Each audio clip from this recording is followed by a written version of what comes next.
Assalamualaikum warahmatullahi wabarakatuh. Waalaikumsalam warahmatullahi wabarakatuh.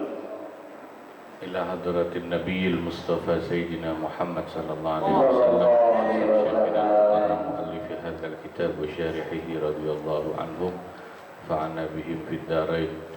Al-Fatihah. A'udzu billahi minasy syaithanir rajim. Bismillahirrahmanirrahim.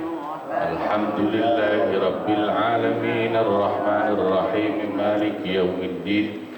Iyyaka na'budu wa iyyaka nasta'in. Ihdinas siratal mustaqim. Siratal ladzina an'amta 'alaihim ghairil maghdubi 'alaihim waladdallin. Amin. Ya rabbal alamin.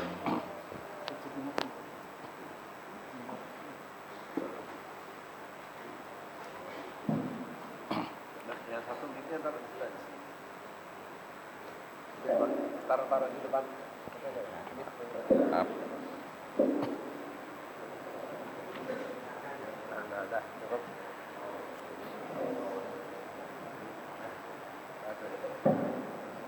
Bismillahirrahmanirrahim.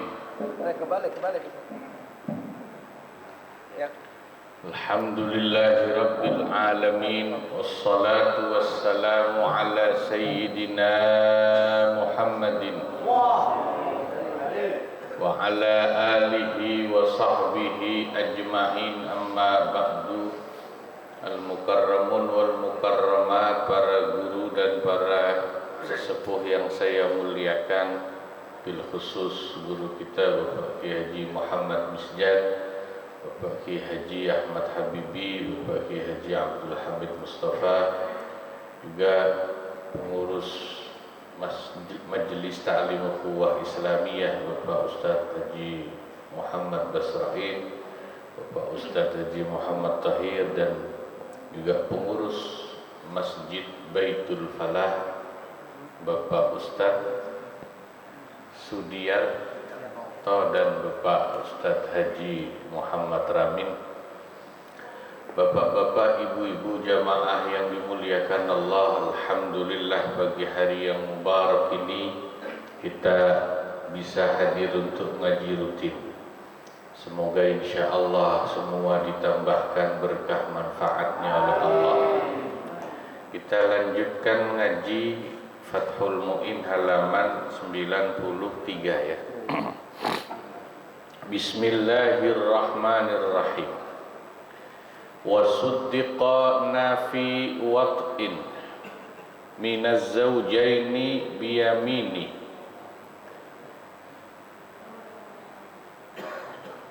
Suami istri itu bisa dibenarkan dakwaannya,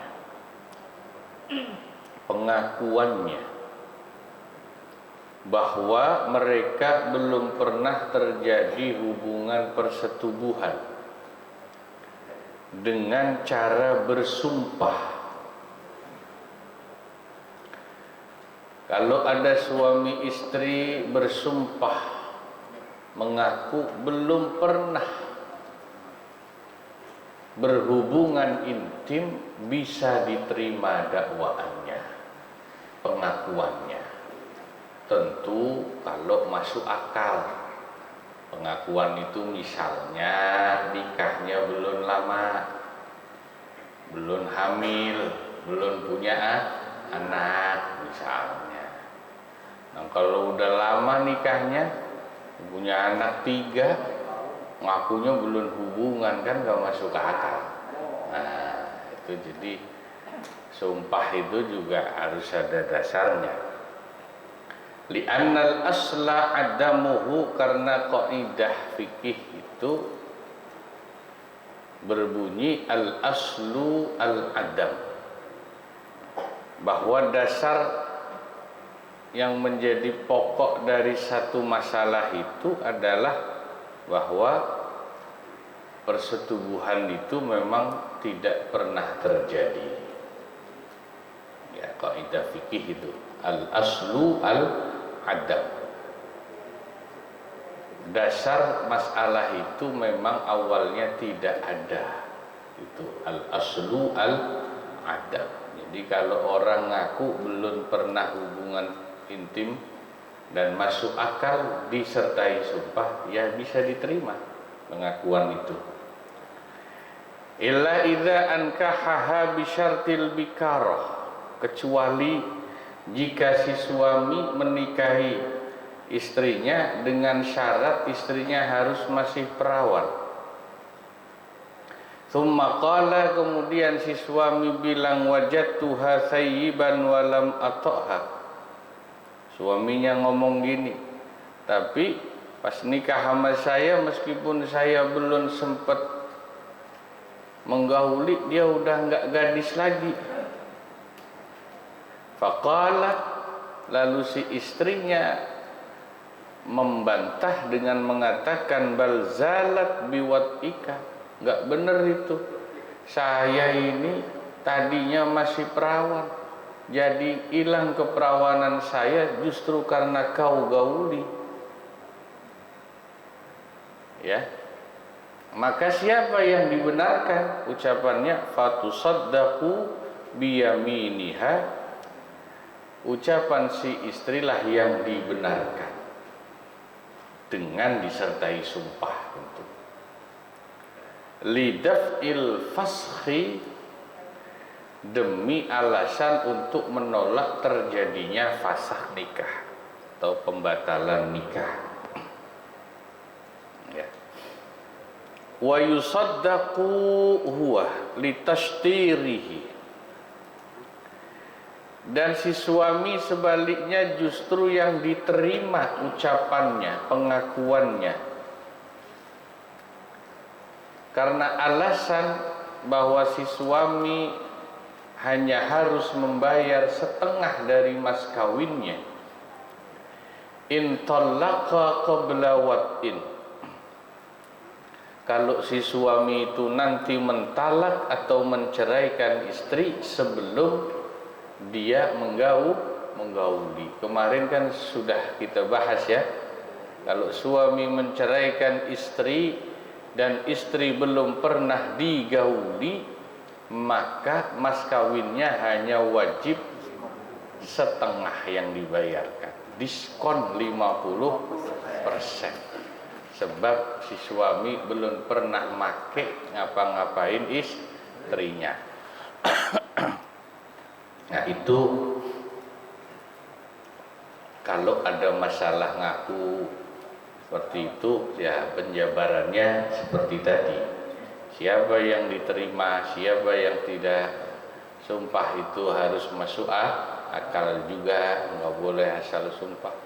Sumpah belum saya apa-apain pak, tapi hamil, ya kan nggak masuk akal itu.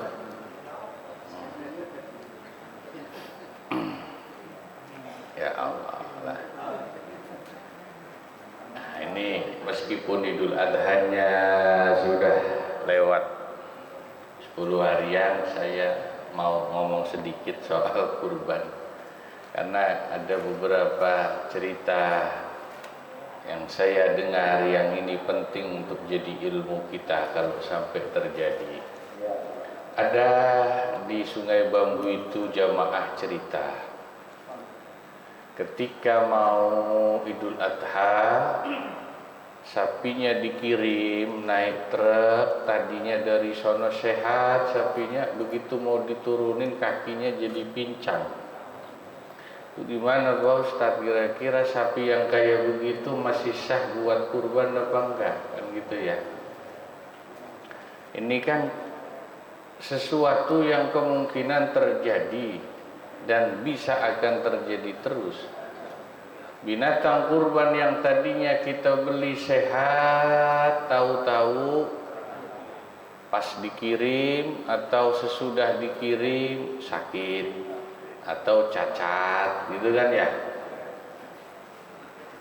Padahal waktunya udah mepet, apakah sah atau tidak?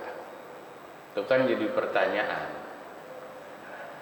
Masalah seperti itu istilahnya idza hadatsa aibun, ya,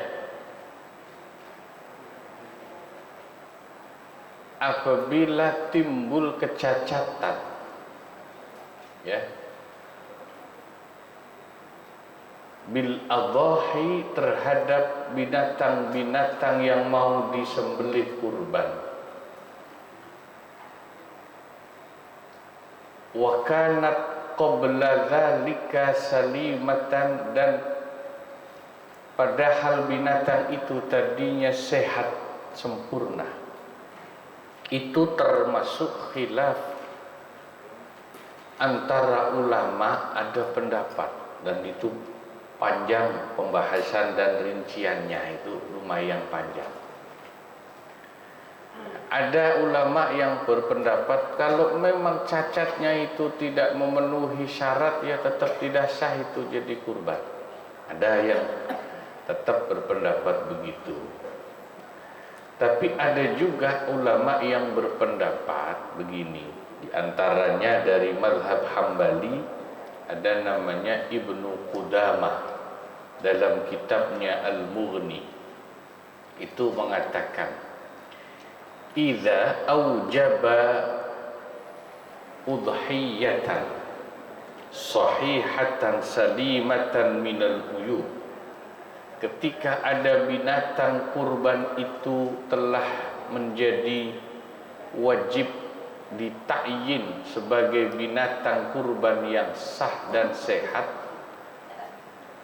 sempurna dari cacat dan kekurangan, thumma hadatsa biha aibun yamna'ul ijza, kemudian ujuk-ujuk belakangan pas sudah datang atau pas mau dipotong baru ada cacatnya, yang cacat itu menghalangi kesempurnaan syarat kurban. Zabahaha wa ajza'athu, maka itu tetap boleh disembelih dan dianggap mencukupi untuk kurbannya. Itu Ibnu Qudamah dalam kitab Al-Mughni, tetap mensahkan kurbannya. Dalilnya diantaranya adalah hadis Nabi Muhammad sallallahu alaihi wasallam. Ada riwayat Imam Ahmad dan Al-Baihaqi. Dulu ada sahabat Nabi namanya Abu Sa'id Al-Khudri radhiyallahu anhu. Dia datang bertanya kepada Nabi, dia bilang, ya Rasulullah, saya kemarin beli kambing bakal kurban. Gimana ceritanya nggak tahu. Ini belum dipotong, belum kurban nih, ya. Itu kambing saya digigit sama serigala. Ya zaman Nabi kan alamnya masih alam liar, Pak, ya, alamnya alam. Ya begitu kita tahu, mungkin naruh kambing nggak kayak sekarang di kandang rapet gitu. Mungkin asal diikat aja, tahu-tahu ada serigala digigit, itu kan ya jadi cacat.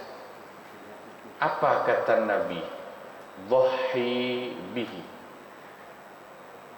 Kata Nabi, boleh, tersilahkan kau sembelih untuk kurban tetap. Itu hadisnya. Jadi dari hadis itu ya sebagian ulama mensahkan, ya. Tapi ulama memberi catatan, yang mensahkan itu sebagaimana hadis Nabi tadi, itu kalau cacat yang timbul belakangan itu terjadinya bukan karena keteledoran manusia. Itu harus ada syarat itu. Itu kan musibah namanya, ya, digigit serigala, ya. Atau misalnya udah diikat sapinya jejeran, ditendang sama temennya, sama-sama sapi yang satunya ditendang atau diseruduk, jadi kakinya pincang misalnya, itu kan juga musibah, bukan keteledoran Tapi kalau cacatnya terjadi karena faktor keteledoran, kesalahan manusia, tetap tidak sah. Contohnya panitia kurban sembarangan, main dorong-dorong aja tuh sapi sembarangan, ngusruk nabrak pagar misalnya, kakinya pincang, lah itu salah orang namanya. Kenapa nuntunnya main dorong-dorong, asal-asalan? Nah, jadi harus dibedakan. Cacat yang terjadi karena musibah bukan kesalahan manusia. Ya, ada yang tetap mensahkan. Dan panitia tidak mengganti rugi kalau bukan karena faktor kesalahan manusia, tapi musibah. Tapi kalau jadi cacatnya itu faktor kesalahan manusia, panitia katakan, status binatang kurban di tangan panitia itu kan statusnya titipan, amanah, wadiah, ya. Akad fikihnya disebut akad wadiah, nitip sapi, mengamanahkan kurban untuk dipotong, dititipkan.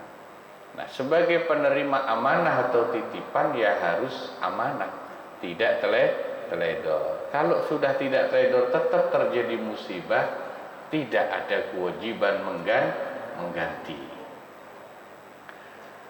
Nah, kalau cacatnya itu terjadi dalam proses pengiriman, misalnya belinya dari jauh Pak, dari Jawa.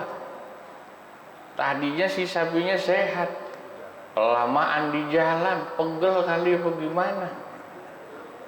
bagaimana? Nah, itu akadnya kan masuk akad jual beli ya.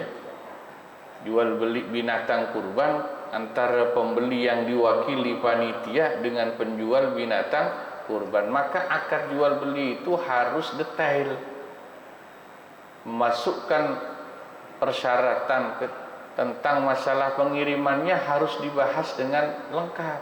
Ini pengiriman ditanggung penjual sampai tempat dalam keadaan sehat apa enggak, itu dari awal harus diomongin. Harus jelas akad jual belinya. Pokoknya pengiriman binatang ini ditanggung penjual sampai tujuan, sampai tempat dalam keadaan sehat selamat. Nah, kalau begitu maka itu mutlak tanggung jawab yang jual. Kalau apa-apa di jalan, yang jual yang ganti rugi. Jelas ya? Akad itu harus jelas intinya. Dari awal harus jelas ya. Saya kemarin cerita sama Ustaz Tahir di kampung saya, baru lihat di kampung saya Pekalongan itu, di Jakarta belum pernah saya lihat. Ada kiai kalau di kampung saya motong binatang kurban itu nggak pakai dijagal Pak, nggak ditarik-tarik. Ada ilmunya kiai kampung saya itu. Itu sapi segede gitu dielus-elus doang tidur sendiri. Masya Allah, nggak perlu capek berantem sama sapi. Belum pernah saya lihat di sini yang punya ilmu gitu. Itu kata Ustaz Thohir, katanya Ustaz Thohir, tapi nih kalau pengen belajar ilmu bisa begitu motong sapi, syaratnya harus punya istri 4. Kalau udah bisa punya istri 4 rukun, jangankan sapi, istri 4 aja nurut kan lebih galak istri Pak daripada sapi. Oh, sapi pasti nurut itu katanya. Ya.